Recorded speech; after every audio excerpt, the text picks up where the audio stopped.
Fellas, you know Degree Cool Rush deodorant, right? Well, last year they changed the formula, and guys were mad about it. One dude even started a petition. So guess what? Degree heard us, admitted they messed up, and brought the original Cool Rush scent back exactly how it was. And it's in Walmart, Target, and other stores now for under $4. So grab some and remember why its cool, crisp, and fresh scent made it the #1 men's antiperspirant for the last decade. Degree Cool Rush is back, and it smells like victory for all of us.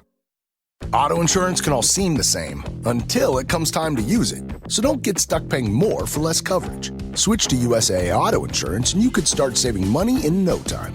Get a quote today. Restrictions apply. USAA. Hilton brings you new ways to stay with experiences that let you capture the glory days. Introducing the Graduate Hotels. Each inspired by local college towns, these stays are always original and never boring. Get in touch with traditions all across the country and enjoy a stay that's a class above the rest. Book at Graduate Hotels with Hilton Honors Points at Hilton.com. It's a win-win. Hilton, for the stay. From the Fifth Quarter Studios in Madison, Wisconsin, you are listening to High School Hoops with our hosts, Steve Collins and Jake Steger. Hey, everybody. Welcome to High School Hoops, episode 17. Before we start talking about locker room speeches, let me give a big shout out to Dr. Dish. This time of year, it's a great time for muscle memory. It's a great time to get a lot of repetitions and things up for your players. Obviously, they have the training and the work and the app and the technology and all that, but sometimes this time of year, it's just good to get reps up. So go over and check them out. Mention Coach Unplugged or High School Hoops, and you'll get $300 off your next purchase. That rocks. Second thing is go over and check out teachhoops.com for coaches who want to get better. You know, it's that time of year. We're all in a little bit of a rut. You know, are you having problems with your kids playing hard? Are you having problems with parents? Are you not figuring out how to break the press? Any of those things, go over and check out Teach Hoops. We're there to help. The community of coaches is unbelievable.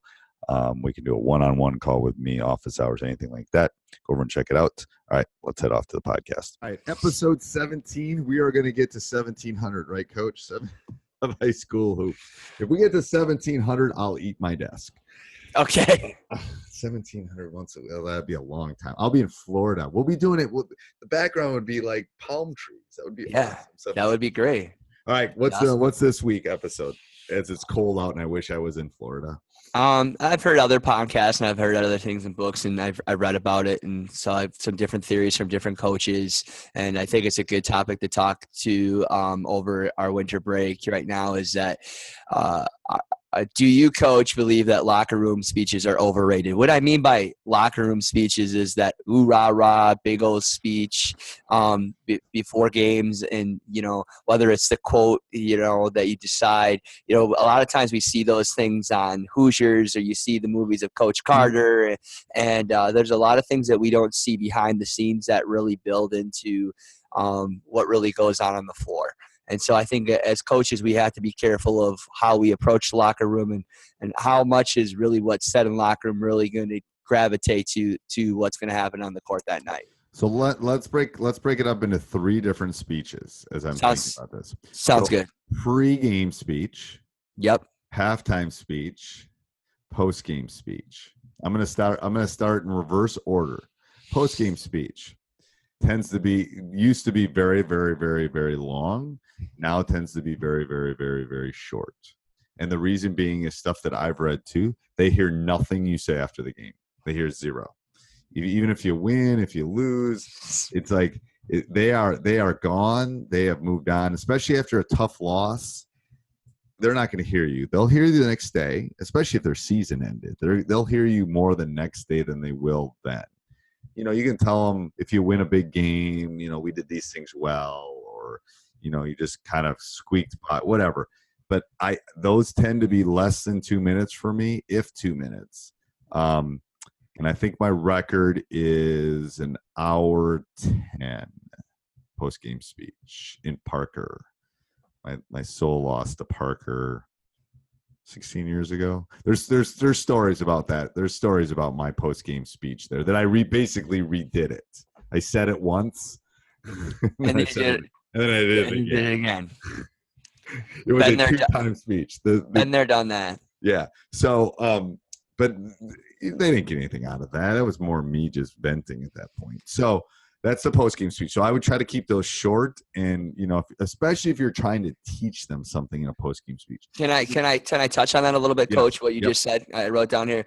I think that's really important. I think just for young coaches or even veteran coaches, at the end of the game, you're hot, you're mad, especially if you didn't win, or things didn't happen. You're not going to get an opportunity to really give yourself the time to think and process. And you can never take back things that you say at the end of a game. You don't want to put yourself in that situation where you may have said something you really didn't mean because you were upset and angry. Right. You're better off allowing yourself to decompress, whether you go and you work out after the game or the next day in the morning, or you go home and you watch a little bit of TV and you get away from basketball a little bit. You're going to be a much better coach. You're going to have a much better relationship with your players if you allow your time to decompress. Right. I think that's really important. That period of decompressing for coaches is huge. The other thing I would talk about is that when you're talking to your players, if you have film with you to support some of the things that you're saying at that time, it just makes it more meaningful, because guess what? Film doesn't lie. So if their defense was, I have said that to my son. Okay, I'm going to pause for a second. I coach boys volleyball. Boys volleyball is in the fall. I swear to God, all fall, I was saying that to my son, because he's a setter and he wasn't turning. I go, tape don't lie, tape don't lie, tape don't lie, tape don't lie. Love that quote. Sorry, side note. But right, but sometimes you can do a lot more with a little. So you allowing to decompress and maybe watching that film and doing some notes on huddle, and you're relaxing a little bit. All right, how can I be able to do that?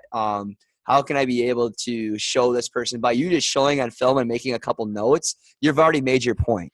Because if they're getting beat baseline every single time, this one player, and you show it 2 or 3 times on film and practice in front of their teammates, they've got it. They understand they got some things to work on, and you just validated your point. But if you constantly hammer them in the locker room and you don't have any film, it's just a can of worms. Right. So I hope you're enjoying that as much as I am. But before you go back and listen to the rest of this, hit pause for a second, stop that treadmill, hit subscribe, and leave a review. We would love that. Also, go over and join teachhoops.com for coaches who want to get better. Videos, resources. If you're struggling right now with some wins, I'll raise my hand. I am at 2 times at 2.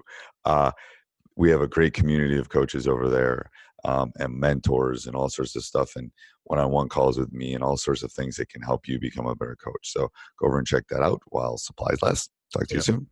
So I think what you just said about it is really about after game is huge, because there's you can do a lot more later on after the game and in a different manner that's going to be more beneficial for your team. Yep. And as you were doing that, I was typing, Coach, if you heard that, because you basically just came up with a couple more podcasts. So I think at some point we'll talk about how, as a coach, you handle a tough loss. Yep. And then how do you decompress? How do you relax? So I think those are both things. I'm just thinking about what you said, and then I'm going, I know how I do it. So we'll talk about that later.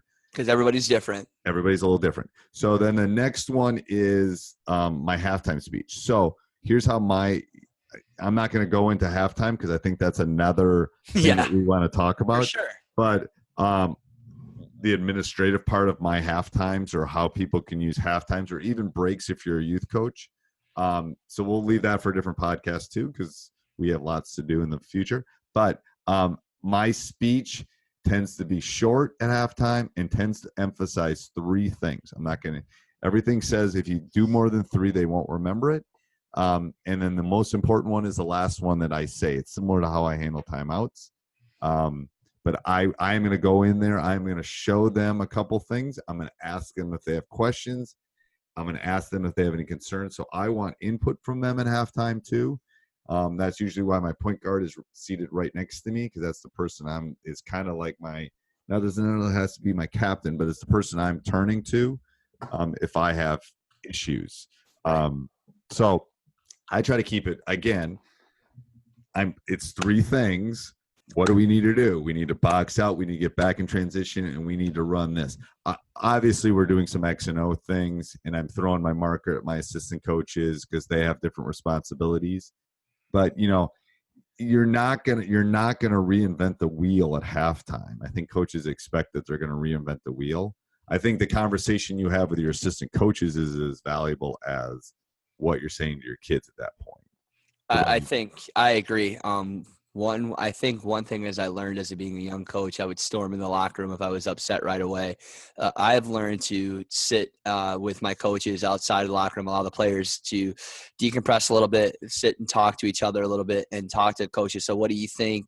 So what are your thoughts? The nice thing about when I was at college, we got the stat sheet printed for us at halftime. Gosh, I know. When we go on the road, that's so nice. It's amazing. Yeah. And it's like, wow, you can do so much with that in so little time. And so allowing yourself to think a little bit before you go in the locker room is a great thing for you, because then you can be more specific on your 3 things that you talk about, because you could go on a huge tangent and you just wasted the whole time. Right. Right. And I'm also a believer in don't come out 2 seconds before. I mean, I want them, especially the guys that are I want them to get a little bit of movement going into the second half. I don't want anything to be a surprise at that point. So I definitely want some movement going into the second half. And then the last one is my pregame. My pregame is, they should be able to tell me my pregame. If I've done my job during the week and I've done my scouts, I should, and I've never done this, I've thought about it, but I've never done it. I should be able to hand a marker to a kid and they should be able to write the pregame speech up. Now, obviously there's some motivational things and it's like, well, here's what we're playing for or here. But as far as the X's and O's and the offense and the defense and our execution, if they don't know it at that point, it's just me talking to that is their 1 or 2 page Cliff Notes, Spark Notes scout that they've gotten already is basically on that whiteboard. I'm basically reteaching what I've already taught. Hopefully I'm going, this is day 2 of the lesson of here's what we need to do to be effective and to win. And if we do these 3 things, we're going to be effective. What about you, Coach? Yeah, again, it's all of the preparation before the locker room that is really important. A speech is not going to be your all savior thing. No. But again, it talks about again, I wrote down some things because I thought they were really important. How you're going to get the team ready for what you want them to do is constantly doing it in practice till they're almost – you've said it over 100 times of what you value, and you're constantly going back to, your mantra, whatever you're going to do for that year of what your philosophy is in basketball. And it's got to be constantly said over and over till it's uncomfortably numb, where they're almost sick of hearing it, but they know that's the expectation. And so, that is really, really important, that you can't go out and put a quote or use some inspirational video that has some story that has no connection to you and your program about what your season's really about this year. I think often people gravitate to grabbing different things, but if it's not connected to what you've been talking about all season, it's just going from one ear out the other, and it's not authentic whatsoever. I think it's got to be really connected to what your mission is as a team for that season. Right. And I think that's what you got to be talking about. I mean, if you're not, like, you're right.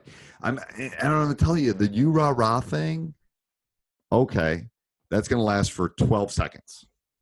Them being all jacked, and the guy, you've seen the thing going around this fall and winter about the guy pushing the locker room door down, the football thing, which I think was staged. Have you seen that one? Mm-mm.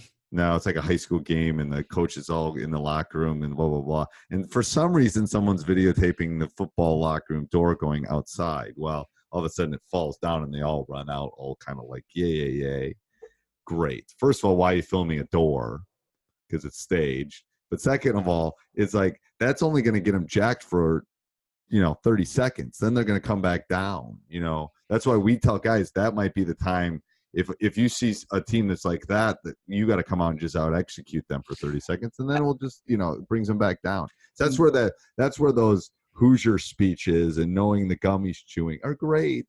And they're great for movies, but they're not going to help. But they're only successful if they're connected through the whole season. So I'll give you my last, I really want to make a point because I think about it. Last year when we were in the state championship game, everything that we talked about all season was this idea of having energy from the beginning all the way to the end.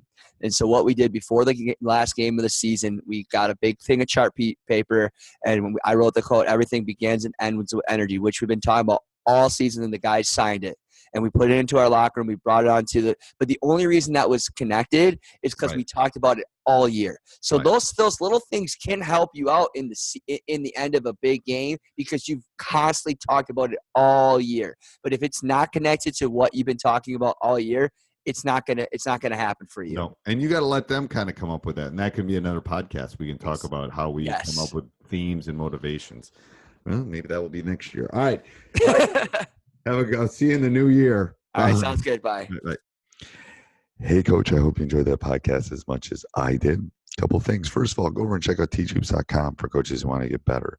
It is Netflix on steroids with one-on-one calls, office hours, community support. If you saw our Facebook group, our private Facebook group, and saw all the resources that coaches throw at each other, it is it's worth it just for the Facebook group. But there's resources. There's hundreds of hours of videos and practice plans and all sorts of things. Go over and check it out. Also, if you could subscribe and like, we would really like that. Those 5-star reviews really help out a lot. All right, talk to you soon. This podcast is part of the Sports Social Podcast Network.